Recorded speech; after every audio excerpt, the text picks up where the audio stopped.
In video 1, we took the Channel Tunnel and spent our first night at a very blustery Calais. The following morning, after a rather eventful encounter with a SIM card, we finally set off for Dunkirk. From there, we continued on towards Bruges.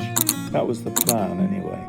Unfortunately, all the campsites closest to Bruges were fully booked, so we turned to park the night and found it turned out to be a lovely quiet spot beside a canal. If you're thinking of taking a motorhome to Bruges, then I'd strongly recommend booking a site well in advance.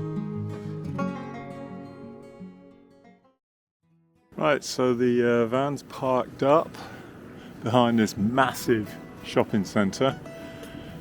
We're a couple of miles outside of Bruges.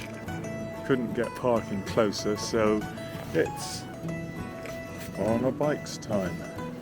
We made it into Bruges. Who survived the bike ride?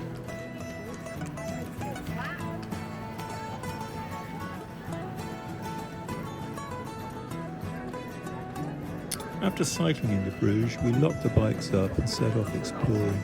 We started in the marked Bruges Central Square, right beneath the Belfry. We very quickly discovered the Bruges or Belgian chocolate shops. They were fantastic.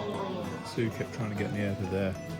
I didn't come out without a few purchases, so we wandered through the alleyways, taking photos as we went. Everywhere you go in Bruges, there is a photo. Every corner, there's another photo.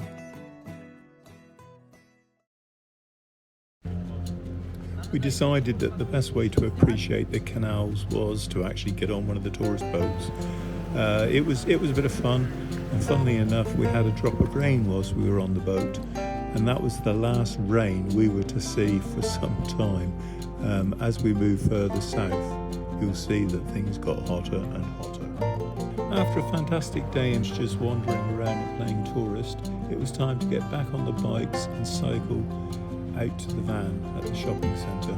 The ride back was nice and easy, very uneventful, but when we got back to the van, that's when we discovered problem number 2. There was no gas. It was crazy and really worrying because I filled the refillable gas bottle before we left home, so I knew we should have had plenty on board, enough to last this trip, yet it had all gone. Where could it have gone? Did we have a major problem in the van? We couldn't smell any gas, but when I checked the bottle, it was definitely empty. In the end, I worked out that it was the little gauge on the bottle. I'd stored a few other items in the gas locker. Big mistake.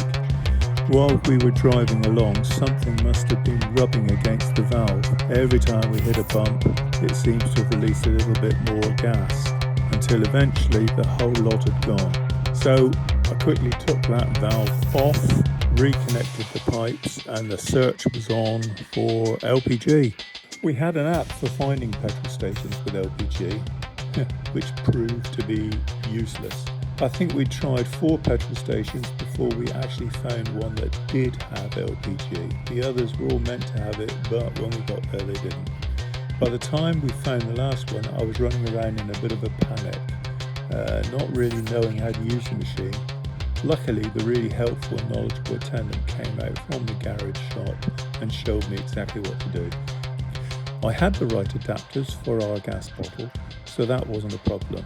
It was just the process of using the machine. Anyway, he filled the bottle. Happy days. We were also able to fill up with water at that garage, so double bonus. Back on the road again, using part of the night, find somewhere nice and secluded and get some food and an eggs.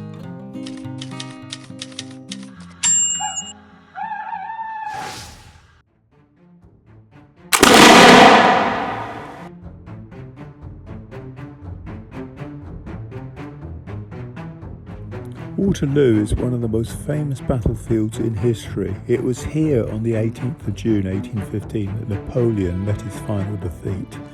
The victory by the Duke of Wellington and his allied forces ended the Napoleonic Wars and marked the beginning of a new chapter in European history. I love my history. Sue's not so keen, but as we're this close, we had to go and take a look. The entrance fee to the whole site, including the museum, the monument mound and the battlefield itself, was quite expensive. We paid around €27 each. Initially I wondered whether it was going to be a bit too expensive for what we would actually get for our money, and Sue was definitely sceptical. However, I was pleasantly surprised. The museum turned out to be much larger than we expected, with a surprising amount of it hidden underground. There was lots to see and the exhibits were really well presented, bright and interactive.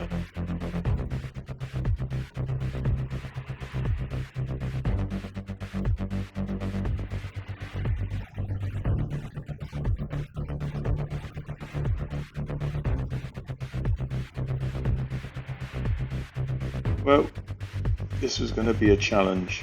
I had 2 knee replacements in the last 12 months, so I wondered whether I was mad to even attempt those 222 steps. It was only when we climbed to the top of the mound that we really appreciated the sheer scale of it. Looking out across a battlefield from up there was quite a breathtaking sight. The view stretches across the serene farmland, revealing the vast expanse of Waterloo battlefield.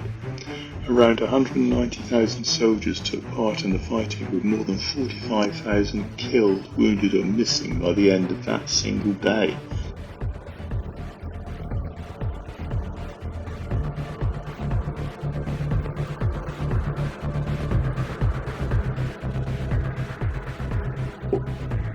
We walked literally miles that afternoon across the battlefield, visiting the different sites. The whole thing was really well worth it, but we're knackered. Back to the van.